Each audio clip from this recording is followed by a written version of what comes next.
As a star, what would my happiness be if I did not have you to shine for? So I'm checking to see if you're there.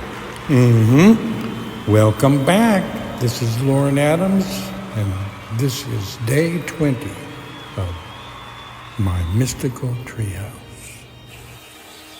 About 70 years ago, I started playing the accordion. It's been my first instrument for most of my life, even though I'm a student of Beethoven. And I've been a serious classical pianist for many years, although I never liked airplanes or travel, and I'm not so good with crowds, so I never became a concert pianist, even though I can play well. My first love is the accordion, and it's kind of a jaunty, friendly kind of a feeling, because it is how I feel about life. And I'm old school, too, so, show tunes and things that make us laugh and giggle. That's the kind of music I've always played on the accordion. A few serious things, but nothing really that important. In the meanwhile, let's talk about the painting more. Now I'm working on the entrance to the treehouse, and it is rather unusual to find such a nice archway and set of stairs in the front of a gigantic tree. So getting used to seeing such an anomaly has even been hard for me, and yet I'm being loyal to the dream.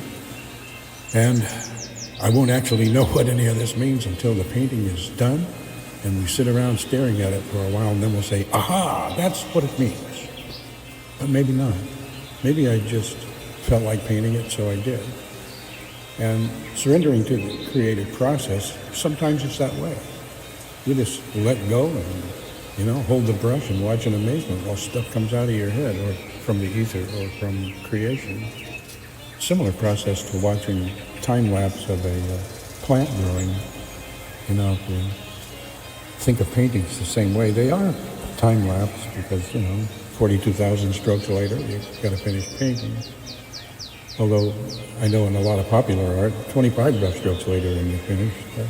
Not so much with old guys like me who take it all way too seriously. As though that there's still room in some of the time-honored museums for our work. And so we keep trying to push the envelope and make things as good as they can be made. No reason why every painting can't become everything it could be if you're just willing to put the time in. And I'm not always willing to do that either. Some things I painted were done in an hour, but then they might not end up in museums, but they will make somebody happy. At least that's my experience so far. Painting for fun and joy and pleasure, encouraging other people to grab some paint kits, get some art supplies, buy a canvas, buy a pound of clay, get some wood, make something, cheer yourself up, and share that joy with other people. I'll tell you, there is nothing else in this world more contagious than making things, because it's our childish nature. We were born as gods in embryo. Our reason to be here is to be creative and to be like our heavenly parents and make things. Be responsible about it.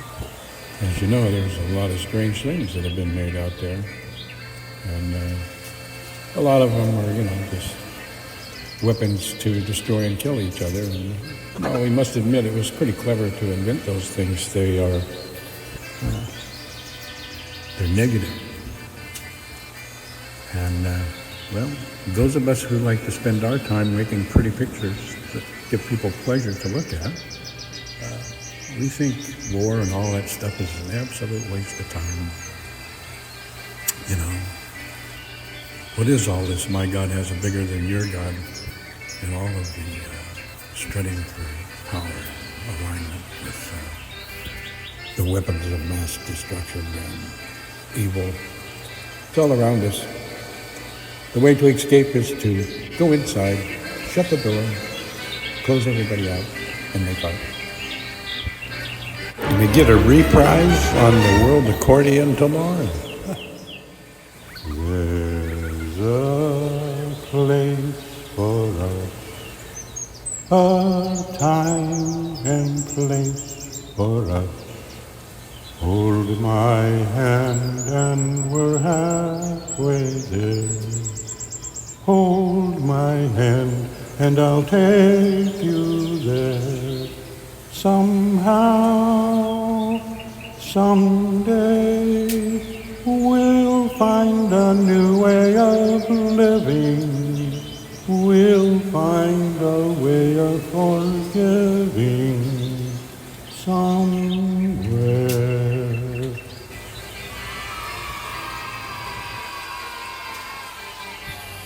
Well, that's all for today.